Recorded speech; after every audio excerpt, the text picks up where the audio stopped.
Hello again. One of the things I have really missed, not being able to go to restaurants and just being able to get takeout, is pizza. And so today I'm making my own pizza dough. And it is so simple that even as we go back to being able to eat out, I think I'm going to continue this. So, what we have over here is a cup and a half of aerated all purpose flour. Aerated just means that you fluff it up, that it's not packed in. So it ends up being less flour. That's very, very, very important. 3/4 teaspoon of yeast, 3/4 teaspoon of sugar, quarter teaspoon salt. Okay, so that's the flour mixture. To that, I have over here 2/3 cup of warm water and 1 tablespoon of extra virgin olive oil. And I'm going to slowly add that to my flour mixture.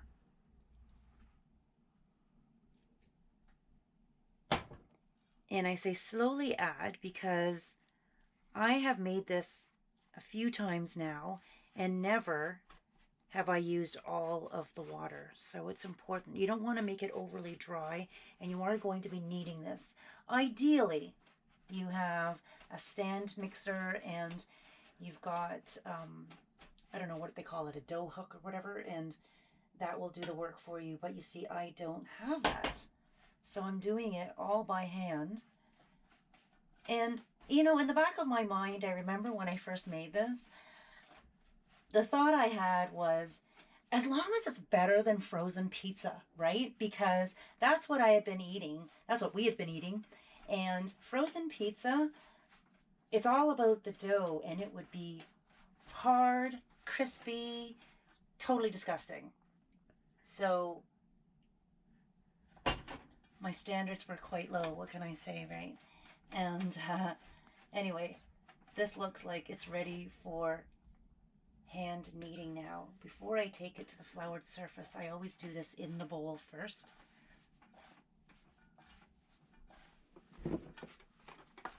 And it seems a little bit dry over here, so I will add a little bit more. There we go. Make sure I get all that flour.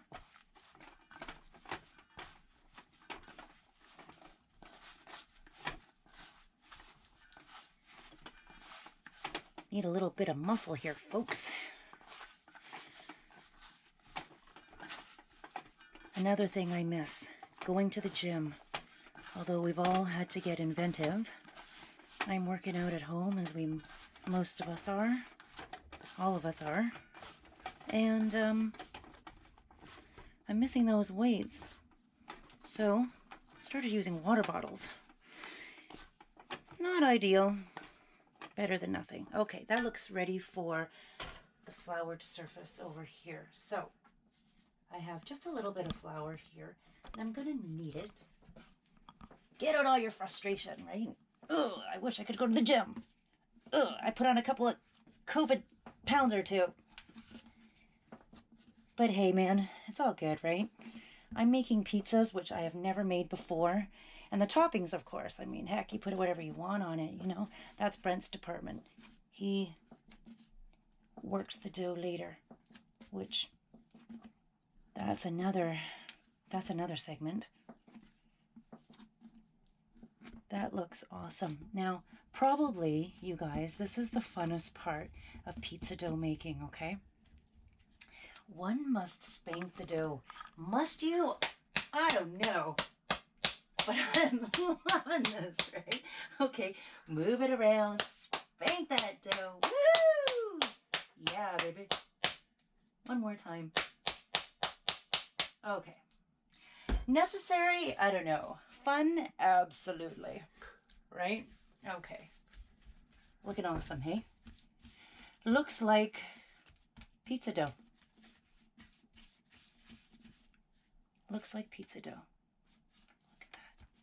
Now, I am going to cover this in plastic wrap. Directions say you should keep it like that, covered in a bowl for minimum 10 minutes. And it's ready to go. Well, you know what I find?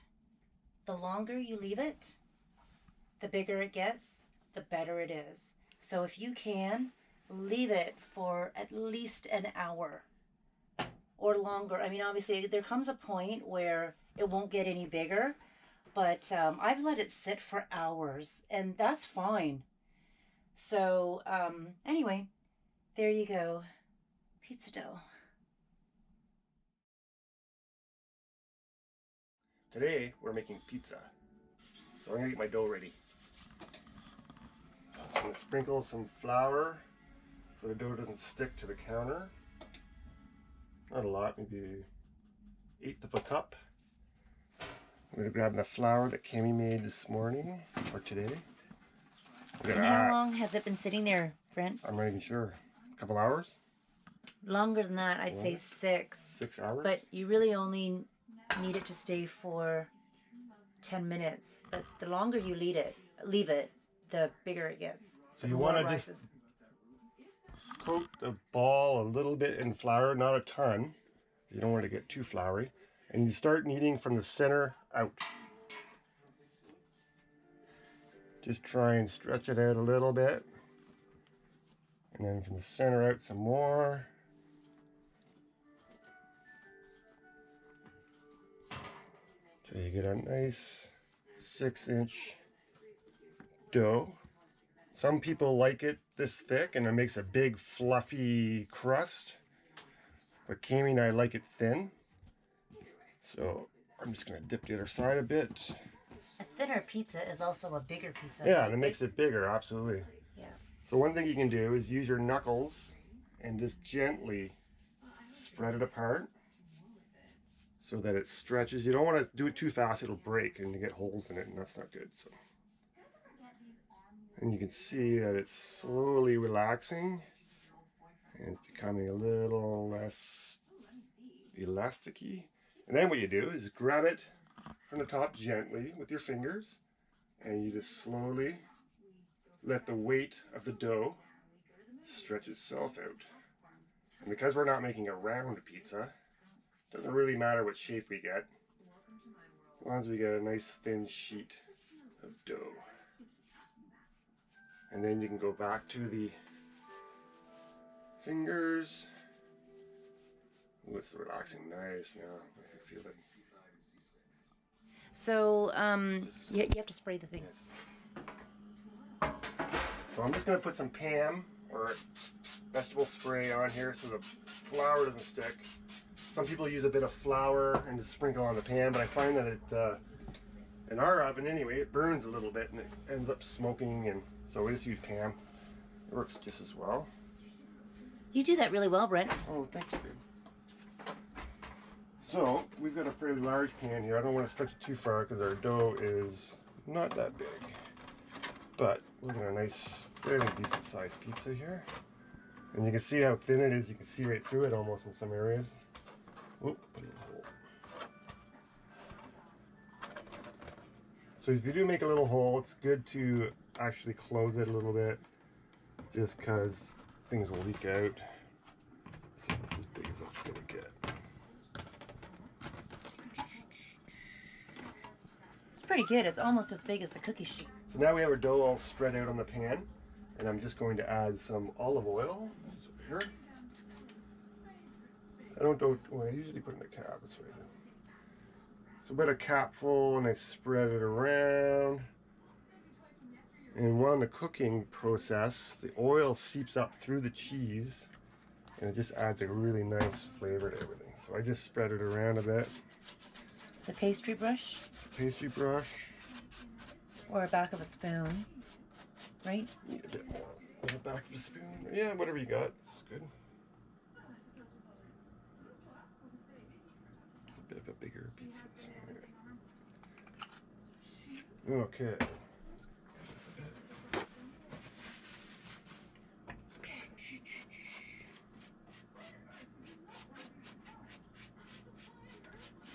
And try and get the crust a little bit, just so it's a little tastier. And if the dough tears, what do you do? Oh, sometimes I just tear a little bit off a thicker area and roll it out a bit. Here you got a patch right here. Made a hole and we patched it up with a little blob of dough. Yeah, it's really easy, right? Yeah, it's very easy. No one sees it in the end anyway. Yeah. So I usually use about third of a cup or a quarter cup of tomato sauce. Up to be the end of this can or jar, so we'll just use that. Do you need more? I think that's good. Okay. Spread that around. You can use one of these to get it out later if you need. Yeah, that's good. I get the excess. Okay. Try and get it on everything so it's nice and saturated. How would you rate this dough? Dough's a 10 out of 10. This stuff is great. It's nice and crisp on the bottom, nice and chewy.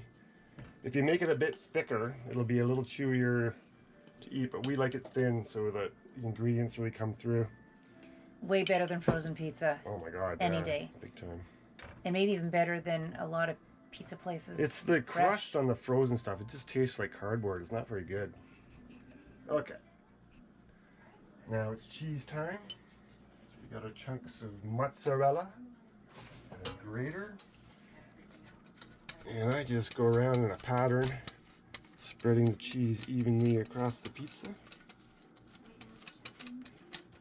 I think we might not have enough. I gotta cut another chunk. You got another chunk over there. Yeah.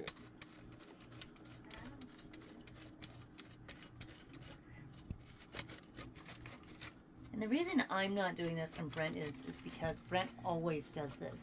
I do the dough, he does the pizza. And it's amazing. But there's steps that you take, right? It's not too hard. Like, yep. What comes first? Sauce, Next? oil, sauce, cheese, toppings. Pretty simple. Maybe I'll put the rest of this on. Sauce, right? No cheese.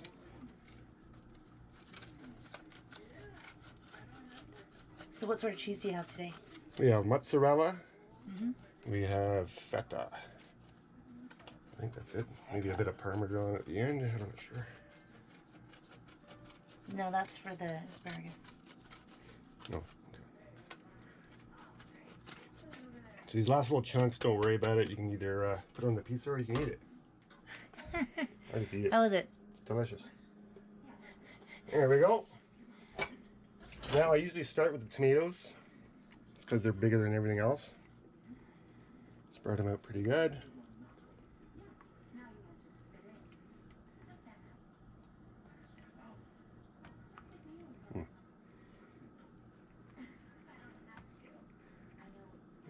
That's one a little tomato. more organic. Here we go. Oh, here. I always salt my tomatoes because it just brings out the flavor really nice. There we go. Now, some black olives. We got the pitted variety by accident, but the ones with the pits in them are really good, and they're more flavorful. They keep the juice in. They're more briny. More briny. You just got to be careful when you Or put them on a brinier. pizza. You got to make sure you watch out for the pits, Yeah. as everybody knows. Well, Okay. usually you take them out. Sometimes you can just cook it right in there. It's fine. And some mushrooms going right on top. And then last but not least, the feta. Red onion. Oh, I forgot about the red onion. Okay, we'll put that on after this. Get yourself a nice chunk of feta. And How crumble. much is that? Like a quarter cup? Oh, Or about a third quarter cup? cup maybe. Yeah. I think they go by weight, but I'm not sure how much it is. Don't Yeah. worry about crumbling it too small. You want some nice chunky, flavorful feta going on. There we go. Beautiful. Now, last but not least, our onion. So we're using frozen red onion here. Because Just a little bit. can you loosen that chunk right Yeah. there? Because red onions were going bad, and so I didn't want to waste it. So I chopped it, put it in a Ziploc, laid it flat, and then they freeze. And Voila. They're And great, saved by actually. half. That's pretty good. how about some over here? Just from there, that chunk. Just like, yeah, there you go. Awesome. Yummy. And a bit of pepper. Not too much, but enough to bring out some flavor. And we're done. We're done. Set the oven at 450. 450 for 10 minutes. For 10 minutes. Smells amazing. I can't wait. I'm starving. It's going to be good. How long was it in there in total? Exactly 10 minutes at 450. All right, you ready?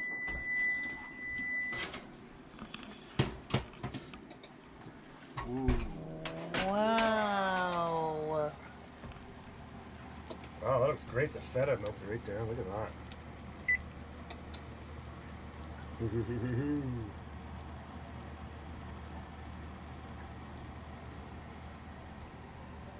That's awesome.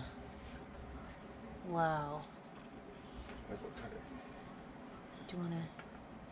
So we're just going to cut this. I don't know, it's a weird shape, but we like triangles. So we're going for the triangles.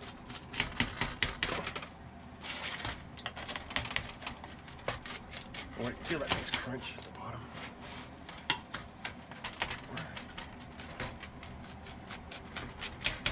It's so thin. Yeah, it's really easy to cut. I love it. There we go. Let's get a knife.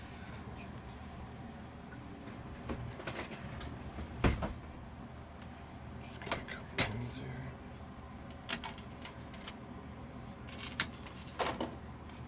There. Good to go. What slice do you want, baby? Whatever. Nice looking one. That's a good one. Whoa. So what you Greek got style there? pizza with mushrooms. Tilt it down. Hmm? Nice. Yummy. Yummy. Yay!